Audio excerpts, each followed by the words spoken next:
Baik, bismillahirrahmanirrahim. Assalamualaikum warahmatullahi wabarakatuh. Perkenalkan, nama saya Rismawati dari kelas 30E.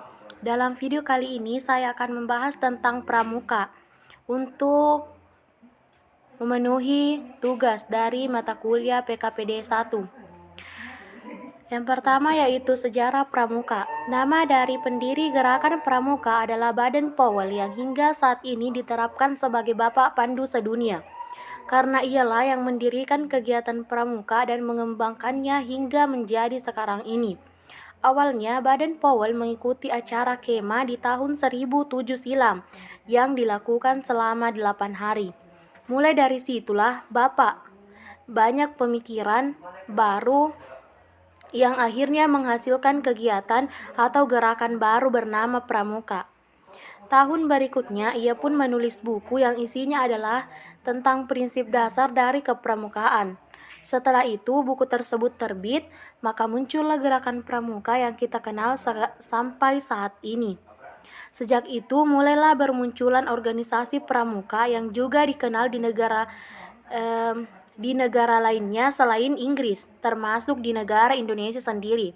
Awalnya gerakan pramuka hanya terbatas oleh laki-laki saja dan baru di tahun 1912 perempuan diperbolehkan mengikuti gerakan ini karena diprakarsai oleh istri Baden Powell. Selanjutnya yaitu upacara dalam gerakan pramuka.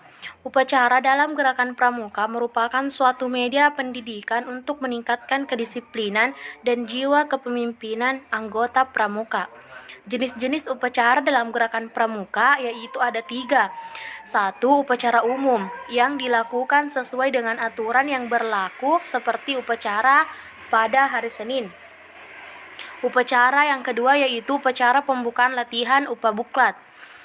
Upacara yang dilaksanakan sebelum melakukan aktivitas kepramukaan. Yang ketiga yaitu upacara penutupan latihan atau upatuplat, upacara yang dilaksanakan dalam mengakhiri kegiatan pramuka. Selanjutnya, tata cara pelaksanaan upabuklat dan upatuplat. Perbedaan pada upacara upabuklat dan upatuplat yaitu dalam upacara upabuklat terdapat pengibaran bendera merah putih, sedangkan pada upacara upatuplat penurunan bendera merah putih. Perbedaan yang kedua yaitu pada upacara upabuklat terdapat bacaan dasadharma, sedangkan pada upacara upatuplat tidak terdapat bacaan dasadharma. Selanjutnya yaitu LKBB atau latihan keterampilan baris berbaris. LKBB atau latihan keterampilan baris berbaris adalah suatu wujud latihan fisik yang diperlukan guna menanamkan kebiasaan dalam tata cara kehidupan yang diarahkan kepada terbentuknya suatu perwatakan tertentu. Jenis-jenis dari LKBB dibagi menjadi 2 yaitu LKBB dengan menggunakan tongkat dan LKBB tanpa tongkat. Fungsi latihan keterampilan baris berbaris adalah guna menumbuhkan 1. Sikap disiplin, rasa tanggung jawab, dan rasa persatuan. Aba-aba adalah suatu perintah yang diberikan oleh seorang pemimpin kepada yang dipimpin untuk dilaksanakannya pada waktu secara serentak atau berturut-turut.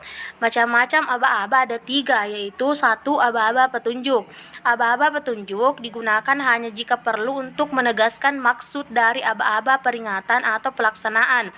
Contohnya pada hormat kepada bendera merah putih seperti pada gambar, dan juga hormat pada pembina seperti pada gambar, yaitu hormat dengan tongkat dan hormat tanpa tongkat. Aba-aba yang kedua yaitu aba-aba perintah. Aba-aba perintah adalah inti perintah yang cukup jelas untuk dapat dilaksanakan tanpa ragu-ragu. Contohnya lencang kanan yang terdapat pada gambar, contoh menggunakan tongkat dengan tanpa tongkat. Aba-aba yang ketiga yaitu aba-aba pelaksanaan adalah ketegasan mengenai saat untuk melaksanakan aba-aba pelaksanaan yang dipakai ialah gerak, jalan, dan mulai. Gerak adalah untuk gerakan-gerakan kaki yang dilakukan tanpa meninggalkan tempat dan gerakan-gerakan yang memakai anggota tubuh lain. Contohnya, jalan di tempat, gerak. Siap, gerak. Hadap kanan, gerak. Selanjutnya yaitu jalan. Jalan adalah untuk gerakan yang dilakukan dengan meninggalkan tempat. Contohnya, 2 langkah ke depan, jalan.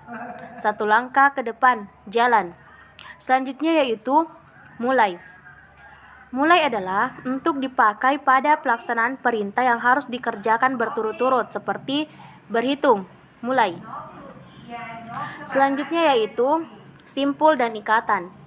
Tali merupakan benda yang digunakan dalam simpul maupun ikatan. Simpul merupakan ikatan tali dengan tali.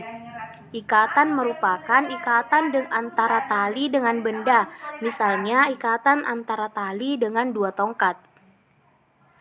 Selanjutnya yaitu contoh tali yang biasa digunakan, seperti tali kapas, tali plastik, tali karmantel, dan tali ijuk. Selanjutnya yaitu 3 simpul dan 7 ikatan. Simpul yang pertama yaitu simpul mati. Simpul mati untuk menyambung 2 buah tali yang sama besar dan tidak licin, sama seperti gambar di bawah. Yang kedua yaitu simpul hidup, berguna untuk mengikatkan tali pada tiang. Kegunaan lainnya adalah untuk menjerat atau membuat jebakan bagi hewan-hewan kecil. Simpul anyam. Simpul anyam untuk menyambung 2 buah tali yang tidak sama besar dalam keadaan kering atau tidak licin. Gambarnya berada di samping. Simpul anyam ganda untuk menyambung 2 buah tali yang tidak sama besar dalam keadaan licin. Selanjutnya yaitu ikatan pangkal. Ikatan pangkal merupakan salah satu ikatan yang sering sekali digunakan untuk mengawali atau mengakhiri suatu simpul lainnya. Cara melakukan simpul pangkal yaitu terdapat pada samping. Selanjutnya ikatan jangkar, berfungsi untuk membuat tandu darurat atau dapat juga digunakan untuk mengikat timba atau ember. Ikatan tambat berfungsi sebagai awalan pada simpul-simpul yang lainnya seperti ikatan silang dan ikatan palang. Selanjutnya yaitu ikatan tarik. Ikatan tarik berfungsi untuk turun ke jurang atau dari pohon. Selanjutnya ikatan palang berfungsi untuk mengencangkan kedua tongkat secara vertikal dan horizontal sehingga kedua tongkat tersebut menjadi satu dan sulit dilepaskan, seperti pada gambar di samping. Selanjutnya ikatan silang. Ikatan silang berfungsi untuk mengikat 2 buah tongkat yang bersilangan seperti pada gambar di samping. Ikatan cangga atau sambung tongkat berfungsi untuk menyambung tongkat dengan tali secara sejajar. Ikatan cangga umum dikenal dengan nama ikatan sambung tongkat yang biasa digunakan dalam tiang bendera untuk menyambung 2 buah tongkat dengan menggunakan ikatan cangga seperti pada gambar di samping. Selanjutnya yaitu pioneering. Pioneering adalah salah satu teknik pramuka dalam penggunaan peralatan tongkat dan tali yang dirangkai menjadi sebuah bangunan kreatif. Tujuan dari pioneering itu sendiri untuk mengasah keterampilan peserta dalam membuat sebuah bangunan sederhana yang nantinya dapat diaplikasikan di kehidupan sehari-hari. Manfaat dari pioneering yaitu untuk memupuk rasa kekompakan dan kerjasama yang baik antar kelompok. Yang kedua, dapat diterapkan pada saat-saat genting maupun saat P3K, pertolongan pertama pada kecelakaan. Yang ketiga, memproyeksi pemikiran peserta dalam merancang suatu bangunan kreatif. Selanjutnya, contoh pioneering yang pertama yaitu usungan atau tandu. Usungan atau tandu merupakan salah satu alat yang termasuk dalam alat-alat P3K dan berguna untuk mengangkat korban. Simpul dan ikatan yang digunakan dalam usungan atau tandu adalah simpul mati, ikatan pangkal, dan ikatan jangkar. Contohnya terdapat pada gambar di samping. Selanjutnya yaitu tiang bendera. Pada pembuatan pioneering, tiang bendera, simpul dan ikatan yang digunakan yaitu simpul mati, ikatan pangkal, ikatan kaki tiga, ikatan cangga, dan ikatan palang. Sama seperti contoh yang berada di samping, yaitu pioneering bendera merah bendera yang biasa digunakan pada saat latihan ataupun lomba pramuka. Selanjutnya, kerangka tenda. Simpul dan ikatan yang digunakan pada pioneering kerangka tenda yaitu simpul mati dan ikatan pangkal. Selanjutnya yaitu sandi. Kata sandi berasal dari bahasa Sanskerta yang artinya rahasia. Karena itu maka tulisan rahasia disebut sandi. Tulisan-tulisan yang dirahasiakan huruf atau kata sandi sulit dimengerti kecuali kita mengetahui kunci atau cara memecahkannya. Dalam Kamus Besar Bahasa Indonesia, arti kata sandi adalah rahasia atau kode, sehingga sandi pramuka merupakan tulisan dengan huruf sandi yang sulit dimengerti oleh kaum awam yang baru mempelajarinya. Walaupun sandi ini disebut sandi pramuka, tetapi penggunanya tidak hanya dalam pramuka saja, melainkan juga digunakan oleh dunia militer dan kepolisian untuk keperluan tertentu. Manfaat dari sandi itu sendiri yaitu komunikasi antara anggota regu, meningkatkan daya ingat, meningkatkan kecerdasan, sarana belajar anggota pramuka untuk menyelesaikan masalah, sebagai sarana permainan di dalam kepramukaan. Selanjutnya yaitu macam-macam sandi. Sandi yang pertama yaitu koordinat atau merah putih. Pertama-tama buatlah perkataan kunci, misalnya gudeg, sedia, maka kata-kata ini yang menjadi kata kuncinya. Selanjutnya kita buat seperti yang dicontoh. Sandi yang kedua yaitu sandi AND. Sandi AND adalah sandi yang huruf-hurufnya diletakkan pada kata AND. Contohnya Anda, kandu, Anda, danda, dandi, sandi, nandi. Dengan kata tersebut dapat diperoleh kalimat aku ada di sini. Kemudian sandi berikutnya yaitu sandi rumput. Sandi rumput adalah jenis sandi yang berbentuk aplikasi turunan dari sandi Morse. Sandi ini bentuknya seperti rumput yang dimana titik pada sandi Morse dituliskan dengan rumput yang pendek dan garis pada sandi Morse dituliskan dengan rumput yang tinggi. Sandi berikutnya yaitu sandi jam.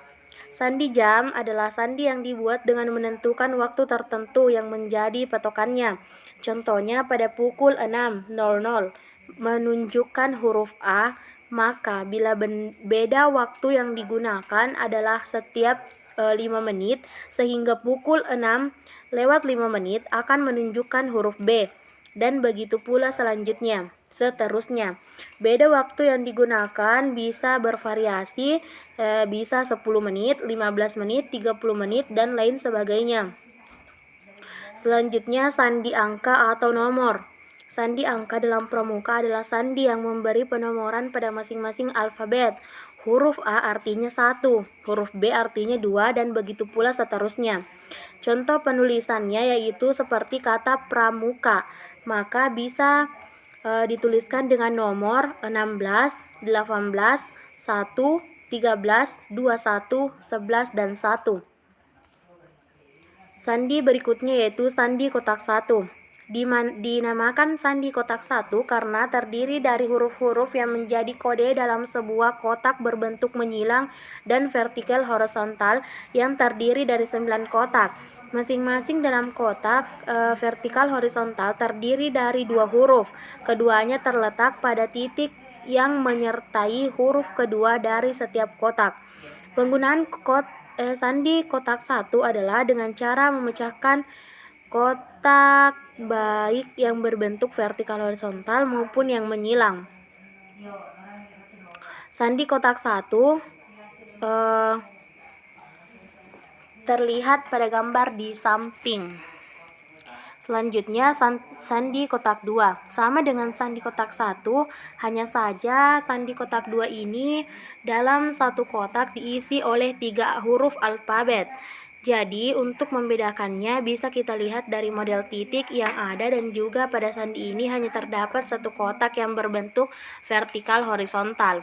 Pada sandi kotak 2 ini terdapat contoh yaitu pramuka dengan contoh sandi kotaknya yang berada di samping.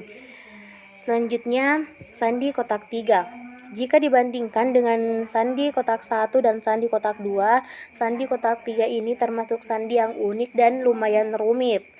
Jika diuraikan, bentuk sandi kotak 3 ini merupakan perpaduan antara kotak vertikal horizontal dan kotak yang berbentuk persegi 4 belah ketupat, di mana setiap huruf alfabetnya menyebar. Jadi, sandi kotak 3 ini cukup rumit untuk dipecahkan karena memang harus dihafal tempat huruf-hurufnya dan juga di mana letak titik pada hurufnya. Selanjutnya yaitu sandi Morse. Sandi Morse adalah sandi pramuka yang diciptakan oleh Samuel Finley Bass Morse.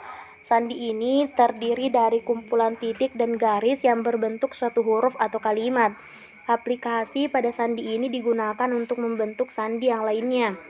Sandi Morse juga bisa digunakan dengan menggunakan beberapa media seperti suara menggunakan peluit, sinar menggunakan senter, tulisan menggunakan simbol titik dan garis, dan bendera menggunakan bendera Morse. Manfaat dari sandi Morse yaitu sarana komunikasi, memberikan pesan rahasia, digunakan dalam telegraf, dan digunakan dalam kegiatan pramuka. Kode sandi Morse dapat dilihat di samping penjelasan tadi. Materi selanjutnya yaitu semapor. Semapor adalah suatu cara untuk mengirim dan menerima berita dengan menggunakan bendera, dayung, batang, tangan kosong, atau dengan memakai sarung tangan. Informasi yang disampaikan dibaca melalui posisi bendera atau tangan, namun yang umum digunakan adalah bendera semapor. Warna yang bisa digunakan sebenarnya bisa bermacam-macam, namun yang biasa digunakan adalah bendera semapor warna merah dan kuning.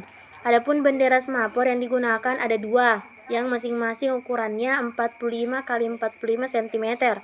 Bentuknya yang persegi merupakan gabungan 2 buah segitiga sama kaki yang berbeda warna. Rumus dari semapor itu sendiri yaitu bisa dilihat dari gambar tersebut. Selanjutnya, tata cara pengiriman semapor. Yang pertama, pilihlah tempat dengan background yang kontras dengan warna bendera yang kita gunakan. Yang kedua, jangan ke arah sinar matahari yang menyilaukan penerima atau pengirim. Yang ketiga, sikap badan dalam keadaan tegak. Yang keempat, cara memegang tongkat bendera. Masing-masing tangan memegang satu bendera. Jari telunjuk lurus ke tongkat dan tidak ikut menggenggam tongkat. Yang kelima, selama mengirim, tangan dan lengan dalam keadaan tetap lurus dengan tongkat bendera. Yang keenam, kirimkan isyarat dengan yakin dan jangan ada rasa ragu-ragu. Hindarkan gerakan yang tidak diperlukan dengan membingungkan si penerima pesan. Selanjutnya yaitu materi menaksir. Menaksir adalah memperkirakan atau perkiraan mengira tinggi suatu pohon, lebar sebuah sungai, arus sungai, jarak perjalanan, keadaan cuaca, dan mengukur berat suatu benda. Menaksir terbagi beberapa macam, yaitu 1. Menaksir diri sendiri, menaksir jarak atau perjalanan, menaksir cuaca, menaksir lebar, menaksir tinggi, menaksir deras arus. Yang paling umum digunakan dalam pramuka adalah menaksir lebar dan menaksir tinggi. Cara-cara menaksir. Yang pertama yaitu menaksir tinggi pohon dengan menggunakan metode segitiga siku-siku. Selanjutnya menaksir lebar sungai, yaitu perbandingan segitiga. Itulah tadi yang sempat saya sampaikan dalam video kali ini. Sekian dan terima kasih. Wassalamualaikum warahmatullahi wabarakatuh.